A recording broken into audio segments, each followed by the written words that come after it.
ঘর, সংসার, সন্তান আর কখনো কখনো অফিস সব মিলিয়ে একজন ব্যস্ত গৃহিণীর জীবন মানে যেন একটা অদৃশ্য ২৪ ঘন্টার ম্যারাথন দৌড়। বাইরে থেকে হয়তো মনে হতে পারে উনি তো ঘরেই থাকেন, কিন্তু এই ঘরে থাকার আড়ালে যে কত বড় একটা মাল্টিটাস্কিংয়ের জগৎ লুকিয়ে আছে তা কেবল একজন গৃহিণীই জানেন। সবার দিন শুরু হওয়ার অন্তত ১.৫-২ ঘন্টা আগে থেকে তার দিন শুরু হয়। অ্যালার্ম বাজার আগে মাথায় ঘুরতে থাকে আজ সকালে কি রান্না হবে, বাচ্চার স্কুলের টিফিনে কি দেবে। গৃহিণীদের এই হাড়ভাঙা খাটুনির কোনো অর্থনৈতিক মূল্যায়ন বা মাস শেষে স্যালারি স্লিপ থাকে না।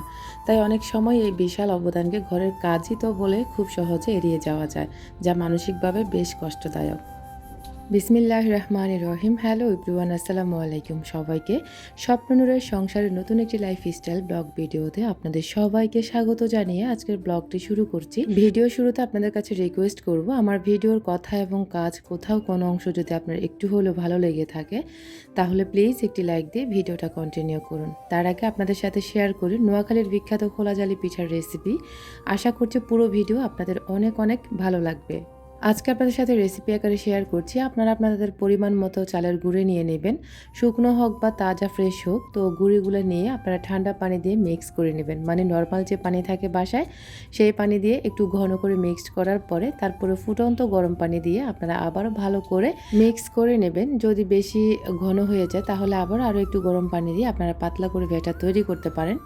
এরপরে দিয়ে দেব হচ্ছে ডিমটা আপনারা হচ্ছে যত বেশি দেবেন ততই ভালো হবে। হাঁসের ডিম দিলে তো আরও বেশি বেটার হয় এই পিঠা।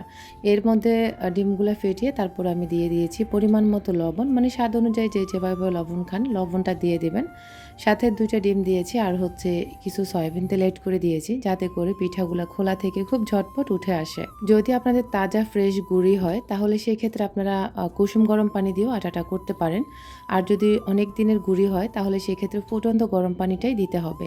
তো একটুখানি রেস্টে নিয়ে আমি হচ্ছে আগে থেকে খোলাটা ভালো করে চুলাতে গরম হতে দিয়েছি, কারণ এই চুলাতে যত বেশি হিট হবে, মানে এই পিঠার মধ্যে যত বেশি হিট হবে পিঠা ততই সুন্দর হয়। মানে খোলা যত বেশি গরম থাকবে ততটাই জালি বসবে। তো এদিক দিয়ে হচ্ছে আমি খোলাটা একটা পিঠা করেছি, আরেকটা হচ্ছে বানাতে মানে খোলাটা গরম হতে দিয়ে আমি হচ্ছে কারেন্টের চুলার মধ্যে হচ্ছে চা করে নিয়েছি। আপনারা আমাকে অনেক রিকোয়েস্ট করতেছেন চুলা নিয়ে, তো আমার চুলা সংক্রান্ত অনেক ভিডিও আছে, চাইলে আপনারা দেখে নিতে পারেন। যেহেতু আমার একটাই ফোন, তো ওই ফোন দিয়ে ভিডিও করার সময় দেখা গেছে সবাই ফোন দেয়, তো তখন আসলে আর ইচ্ছা করে না যে কাউকে নিষেধ করতে, বা তখন কথাই বলতে থাকি আর ভিডিও কোনো করাই হয় না। তো আমার পিঠাটা কেমন হয়েছে নেক্সট কোনো ব্লগে আপনাদের সাথে অবশ্যই শেয়ার করব। যখন দেখি কাজ করতে করতে আমি খুব হাঁপিয়ে গেছি, বা হচ্ছে আমার মাথাটা কেমন জানি করতেছে, বা আমার হচ্ছে কেমন জানি একটা মাথায় লাগতেছে, বা মাথা দিয়ে আগুন বের হচ্ছে, তখনই আমি সাথে সাথে আমার এই সুপার তেলগুলো দিয়ে দিই। এত বেশি ভালো আলহামদুলিল্লাহ, আমার এই তেল দিয়ে আমি নিজে আলহামদুলিল্লাহ অনেক বেশি স্যাটিসফাইড। তো আর অসংখ্য আপুরা তো নিচ্ছেন আলহামদুলিল্লাহ, আপনারা সবাই হচ্ছে আমার থেকে তেল নিতেছেন আলহামদুলিল্লাহ। আপনাদের সবার আল্লাহ যেন তেলের উসিলায় সবার সমস্যাগুলো দূর করে দেন, আমিন। প্রাকৃতিক ভেষজ উপাদান দিয়ে সম্পূর্ণ এই তেল তৈরি করা, কোনো ধরনের কেমিক্যাল নেই এবং কি কোনো ধরনের সুগন্ধি আমি অ্যাড করিনি। একদম সম্পূর্ণ কেমিক্যাল মুক্ত ফ্রি তেল নিতে হলে অবশ্যই আমার থেকে আপনারা পাবেন ইনশাল্লাহ। একদম 100% কোয়ালিটি এবং গ্যারান্টি দিয়ে আমি আপনাদের সাথে তেল সেল করতে পারবো ইনশাল্লাহ। আমার তেলের মধ্যে একদম 100-100তে কোয়ালিটিফুল, কোনো ধরনের কোনো কম্প্রোমাইজ হবে না। যেহেতু মাথার চুল মানুষের একটু সেন্সিটিভ থাকে, এই কারণে আমি সব কিছু বিবেচনা করে আপনাদের জন্য তৈরি করেছি, খুব নিখুঁতভাবে যত্ন করে, যাতে করে আল্লাহ তাআলা আপনাদের এই আমার তেলের মাধ্যমে শেফা দান করেন। তো আপনারা যারা যারা নেবেন অবশ্যই ইমো হোয়াটসঅ্যাপে নক করবেন, অথবা সরাসরি ফোন দিয়ে অর্ডারটা কনফার্ম করতে পারেন। তার আগে বলি, আমার কিন্তু আগের নম্বরটি ব্লক হয়ে গেছে, এটা আমার নতুন নাম্বার, এটাতেও কিন্তু আমার বিজনেস হোয়াটসঅ্যাপ আছে। চাইলে আপনারা এই তেলগুলো নিয়ে আপনাদের চুলের সমস্ত সমস্যা দূর করতে পারেন ইনশাআল্লাহ। ব্যস্ত গৃহিণীর জীবনটা বাইরে থেকে যতটা সহজ মনে হয়, ভেতরের বাস্তবতা আসলে তার চেয়ে অনেক বেশি জটিল আর ক্লান্তিকর। চার দেয়ালের মাঝে একটা অদৃশ্য রুটিনে বাধা থাকে তাদের প্রতিদিনের জীবন। চাকরিজীবীদের তাও একটা নির্দিষ্ট অফিস টাইম থাকে, সাপ্তাহিক ছুটি থাকে, কিন্তু একজন গৃহিণীর সকালের অ্যালার্ম বাজার আগে থেকে শুরু করে রাতে সবার ঘুমাতে যাওয়া পর্যন্ত কাজ চলতেই থাকে। এদের কোনো অফ ডে বা উইকেন্ড নেই, বরং ছুটির দিনে কাজের চাপ আরও বেড়ে যায়। এখন চলুন আপনাদের সাথে শেয়ার করি আমার মায়ের ভালোবাসাগুলো। এতদিন আমি আসলে যত্ন করে রেখেছিলাম, কারণ আমি সময় পাচ্ছি না, যার কারণে হচ্ছে এগুলো গুছিয়ে আপনাদের সাথে ভিডিও শেয়ার করতে পারছি না, যেহেতু আমি গ্রাম থেকে এসেছি প্রায় 15 দিন 16 দিন হয়ে গেছে। এখনও পর্যন্ত আপনাদের সাথে আমি রেগুলার হতে পারিনি, কারণ আমার অনেক বেশি ব্যস্ততা থাকে, ক্যামেরার আড়ালেও আমার অনেক ব্যস্ততা থাকে, যেগুলো হয়তো বা আপনাদের সাথে শেয়ার করি না। যার কারণে হচ্ছে আমার এই মায়ের ভালোবাসার যুগগুলো আপনাদের সাথে শেয়ার করতে ভুলে গিয়েছিলাম। আমার মা এখানে 3 রকমের আমাদের জন্য আচার দিয়েছিল, আমসত্ত্ব দিয়েছে, তারপরে এখানে 2 রকমের আচার দিয়েছে। আমার মা কিন্তু ভীষণ অসুস্থ, আপনাদের সবার কাছে দোয়া চাই, কারণ আমার মা যখন ঢাকাতে এসেছিল, ঢাকা থেকে যাওয়ার পরে আমার নানার বাড়ি থেকে মানে আমার মামার বাড়ি থেকে এই আমগুলো পাঠানো হয়েছে। তো এই এত অসুস্থতার ভিতরেও কিন্তু আমার মা আমাদের সবার জন্য এই আচারগুলো রেডি করে রেখেছে। যদিও আমার মাকে এই জীবনে দেখি নাই একটা পিস আচার বা হচ্ছে একটা পিস আমসত্ত্ব খেতে, তবে আমাদের সবার জন্য যত্ন করে এভাবে হচ্ছে তৈরি করে রেখে দেয়। কী কী দিয়েছে আপনাদের সাথে শেয়ার করেছি। এখন আরও একটা কথা শেয়ার করি। এই যে চালগুলো দেখতে পাচ্ছেন, এগুলো হচ্ছে ভাত শুকিয়ে তারপরে চাল করা হয়েছে। আর আমাদের গ্রামে কিন্তু ভাত যখন বেশি হয়ে যায়, যদি খাওয়া না হয়, তাহলে সেই ভাতকে ধুয়ে সুন্দর করে হচ্ছে রোদে শুকিয়ে এভাবে চাল করে তারপরে হচ্ছে হালকা একটু তেলের মধ্যে ভেজে খেয়ে নেয়। এতে নারকেলও দেওয়া যায়, চিনিও দেওয়া যায়, যে যেভাবে খেতে পারে। তবে ভীষণ মজার। আপনারা যারা এখনও এরকম ভাত মানে চাল ভাজা খাননি ভাত শুকিয়ে, তারা চাইলে একবার ট্রাই করতে পারেন। আমি যখনই এগুলো হচ্ছে রেসিপি করব, তখনই অবশ্যই আপনাদের সাথে আমি শেয়ার করব। তো আর এখানে বেশ কিছু শুকনো মরিচ দিয়েছিল, কারণ গ্রামের শুকনো মরিচগুলো খুব বেশি সুন্দর দেখতে আর ঝালও অল্প। আমরা যেহেতু ঝাল খুব কম খাই, এ কারণে হচ্ছে আমার মায়ের থেকে এই মরিচগুলো আমি নিয়ে এসেছি। আর হচ্ছে এখানে আতপ চালের হচ্ছে খুদ আছে না, খুদ, সেগুলাই দেওয়া হয়েছে। একদম আতপ চাল না, মানে আতপ চালের আমাদের অঞ্চলে বলা হয় কুনি, ওই কুনিগুলো বের হয়েছে। তো আমার মা বলেছে এগুলো নিয়ে যা। যদিও আমি আসলে আনতে চাইনি এতগুলো জিনিস, কারণ মা আছে যতদিন, ভালোবাসাই থাকবে ততদিন। তো চিন্তা করলাম না, নিয়ে যাই দেখ মা আবার কখন আল্লাহ হায়াতে বাছায় রাখে আবার দিবে। তো নিয়ে এসেছি। আমার মা বলেছে এগুলো দিয়ে পায়েস রান্না করে খাওয়ার জন্য। তো যদি খাই অবশ্যই আপনাদের সাথে শেয়ার করব। আসলে মায়ের ভালোবাসা অপরিসীম। মায়ের ভালোবাসা কখনোই হচ্ছে ভোলার মতো না। মা হচ্ছে পৃথিবীর যত যত সম্পর্ক আছে, সব সম্পর্ক থেকে সেরা সম্পর্ক হচ্ছে মা সন্তানের সম্পর্ক। এই যে এখন আপনাদেরকে দেখাই, এগুলো হচ্ছে আমার মায়েদের ঘরে ছিল, মানে আমার মার ঘরে ছিল। এখানে বিরিয়ানির মশলা, তারপরে রাঁধুনি হাঁসের মশলা, মাংসের মশলা, মানে অনেকগুলো মশলা ছিল। তো এগুলো আমার ভাই হচ্ছে আমার ভাই যেহেতু প্রেস কোম্পানিতে চাকরি করে, ওখান থেকে কিনে নিয়ে যায়। তো অনেকগুলো হয়ে গেছে। তো আমার মা হচ্ছে বলেছে যে এগুলো নিয়ে যা। আমার ভাইয়ের বউরাও বলছে যে আপু এগুলো নিয়ে যান, এগুলো তো আমাদের অনেক আছে। তা আমাকে ওখান থেকে হচ্ছে দেওয়া হয়েছে। তবে আমি নিজে থেকে আসলে কোনো কিছুই হাত ধরে আনি না, যেটা আমার একটা অভ্যাস আর কি। কেউ আমাকে যেটা খুশি মানে দেবে সেটা আমি নিতে রাজি, কিন্তু কারো জিনিস আমি হাত দিয়ে আনা বা কারো থেকে জোরপূর্বক আনা, যেটা আমার মা হোক বা বোন হোক, ভাই হোক, আমি কারো থেকে আনতে রাজি না।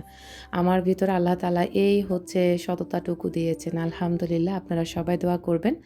আর যে নুডলসটা দেখতে পাচ্ছেন, এটা হচ্ছে আমার হাজব্যান্ড এনেছিল, যেহেতু আরাফকে হচ্ছে মাদ্রাসায় এখন টিফিন দিতে হয়। তো ও নুডলসটা একটু বেশি পছন্দ করছে। আর হ্যাঁ, তার আগে বলি, আরাফ কিন্তু অনেক অসুস্থ, আমিও অসুস্থ। তারপরেও হচ্ছে আপনাদের সাথে ভিডিও শেয়ার করছি। তো যাই হোক, এটা হচ্ছে আমার রুটিনের ভিতরে পড়ে। আমি হচ্ছে আসলে চাইলে আপনাদের সাথে ভিডিও না শেয়ার করে থাকতে পারি, তবে আপনারা যেমন আমাকে মিস করেন, আমিও আপনাদেরকে অনেক বেশি মিস করি, সত্যি কথা। তো এখন হচ্ছে এই মশলাগুলো হচ্ছে ওই যে বিভিন্ন আপুরা আছে না, বড়লোক আপুরা, যারা কিনা হচ্ছে এরকম বক্সে জিনিসপত্র গুছিয়ে রাখে। আসলে ভারী কোনো কাজ ওনারা দেখাই না, শুধুমাত্র এরকম কিচেন আইটেমগুলো গুছিয়ে রাখে, কিংবা হচ্ছে একটু মগ জগ লাড়ে চাড়ে, বা কিংবা হচ্ছে একটা কাপ ধোয়। তো ওই ভিডিওগুলাই শেয়ার করে। মাঝে মাঝে আমি খুব হাসি যে আপুদের এই ভিডিওগুলো দেখে তারা কত সুন্দর করে এই ছোট ছোট কাজগুলোকে সুন্দর করে প্রেজেন্ট করে। তা আমি আসলে লাইভে হচ্ছে সমস্ত কাজ দেখিয়ে ফেলি। হয়তোবা বেশিরভাগ আপুরাই পছন্দ করেন, আলহামদুলিল্লাহ। যারা হচ্ছে একটু হচ্ছে শো অফের আপু আছেন, তারা হয়তোবা পছন্দ করেন না। আমার আসলে কিচ্ছু যায় আসে না, আলহামদুলিল্লাহ। আমার চ্যানেল আমার অনুযায়ী যেভাবে আছে এভাবে আমি অনেক বেশি সন্তুষ্ট। আর এখন আমার বড়লোক আপুদের মতো এগুলো হচ্ছে বক্সে ভরে আমি হচ্ছে জায়গা মতো রেখে দেবো। তো আপুদের তো বিভিন্ন ক্যাবিনেট কিংবা অনেক কিছু আছে, আমার আসলে কিছুই নেই। তারপরও আমার সাদামাটা লাইফস্টাইল আমার কাছে বেশি ভালো লাগে। আমি চাই না আপনাদের সাথে শো অফ করতে, তবে আমারও ইচ্ছে করে মাঝে মাঝে আপনাদের সাথে আমার সব কিছু শেয়ার করি। অবশ্যই আপনাদের সাথে আমি রিয়েলিটি ধরে রাখি, কারণ রিয়েলিটি ছাড়া তো জীবন হয় না। এখানে এইসবগুলোর যে বীজ আছে না, ওই বীজগুলো হচ্ছে বিছিয়ে রেখেছি। তো এগুলো হচ্ছে যখন ভিজবে তখন আমরা খেয়ে নেব। তবে ইসবগুলের বসি যেগুলো আমরা খাই রেগুলার, সেগুলাই আমার কাছে বেস্ট মনে হয়। তবে এগুলো তেমন একটা ভালো লাগেনি। যাই হোক, এখন হচ্ছে আমি আমার জিনিসগুলো জায়গা মতো রেখে দেব। তো আসলে অলসতা চলে এসেছে আর অসুস্থ, মনও ভালো নেই, মানে শরীরও তেমন একটা ভালো নেই। সেই সাথে হচ্ছে আরাফের শরীরটাও অনেক বেশি খারাপ, যার কারণে আসলে আপনাদের সাথে ভিডিও মানে শেয়ার করতে পারছি না। তবে রেগুলার হওয়ার চেষ্টা করব ইনশাল্লাহ। আমি আপনাদেরকে যদিও কথা দিই, কথা রাখতে পারি না, তার জন্য আবারও বলবো আন্তরিকভাবে দুঃখিত। এখন আপনাদের সাথে শেয়ার করব, আজকে কিন্তু আমি বট রান্না করব। তো বটগুলোকে কিন্তু আমি আগের দিন ভালো করে পরিষ্কার করে তারপর হচ্ছে ফ্রিজে আমি গুছিয়ে রেখেছিলাম। আজকে শুধু বের করে তারপরে আপনাদের সাথে শেয়ার করব রান্না করাটা। এখানে যে দেখতে পেলেন বট, এগুলো হচ্ছে আমার মামাতো বোনে দিয়েছিল। তো মনে করেন আমাদের জন্য হয়ে যাবে দুপুরের বেলা, যদি শুধু আলু ছাড়া যদি ভাজি করি তাহলে দুপুরের বেলায় হয়ে যাবে। তা আমি বেশ কিছু পরিমাণে আলু দিব, কারণ হচ্ছে বট আমার খুব বেশি প্রিয়। গরুর গোস্তও এত বেশি প্রিয় না যতটা বট প্রিয়। তো এই কারণে হচ্ছে আলুগুলো একটু বেশি করে দেব, কারণ হচ্ছে যেহেতু আমরা 2 বেলা খেতে পারি। তো 2 বেলা খেয়েও কিন্তু আমাদের 3 বেলা ছিল, আলহামদুলিল্লাহ, আল্লাহ তাআলা বরকত দিয়েছেন। তো এখন হচ্ছে আমি বটগুলো রান্না করব আর কি। তো আজকে কিন্তু আদা আসলে ব্লেন্ড করা ছিল না, আদাকে ছেঁচে তারপরে হচ্ছে আমি দিয়ে দিয়েছি। তো এরকম রান্না করতে গেলে কোন কোন আপুর হচ্ছে মশলা শর্ট পড়ে যায় অবশ্যই কমেন্ট করবেন। আমার সাথে এটা প্রায় সময় হয়ে যায়, যেহেতু একটা সময় আমি সারাদিন ভিডিও মেক করতাম, তবে এখন আর আসলে ভিডিওর প্রতিও অত বেশি ইন্টারেস্ট নেই, এবং কি হচ্ছে আমি কাজের প্রতিও অনীহা চলে এসেছে। যাই হোক, আপনাদের সাথে গল্প করতে করতে কিন্তু আমি ভটবাজি করে নিচ্ছি। এখানে আদা রসুন বাটা এবং কি হচ্ছে পেঁয়াজ, তারপরে হচ্ছে হলুদের গুঁড়া, মরিচের গুঁড়া, জিরার গুঁড়া, যত রকমের গরম মশলা আছে সব কিছু থেকে হাফ চামচের মতো দিয়ে ভালো করে হচ্ছে আমি মশলাগুলো বেছে নেব। যেহেতু কারেন্টের চুলা একটু কমাতে ভুল হয়ে গেছে, এই কারণে হচ্ছে একটু লেগে যাচ্ছিল। ওই সময়টাতে আমি পানি দিয়ে আবার ভালো করে মশলাগুলোকে কষিয়ে নেব। মশলা আপনি যত বেশি কষাবেন তরকারির স্বাদ ততটাই বাড়বে। তো এখন হচ্ছে এই যে দেখতে পেলেন আমি হচ্ছে বটগুলোকে মশলার মধ্যে দিয়ে ভালো করে হচ্ছে মিক্সড করে নেব আর কি। এগুলো হচ্ছে যদি আপনারা চান এভাবে হচ্ছে আপনার প্রেশার কুকারে দিয়েও রান্না করতে পারেন, তবে আমি প্রেশার কুকারে দিয়ে রান্না করব না। আজকে আমার ইচ্ছে হয়েছিল আমি এভাবেই রান্না করব, কারণ প্রেশার কুকারে দিলে হয়তো বা অনেক বেশি নরম হয়ে যায়, আবার খেতেও তেমন একটা ভালো লাগে না। যাই হোক, আজকের মতো আমি এখান থেকে বিদায় নিব।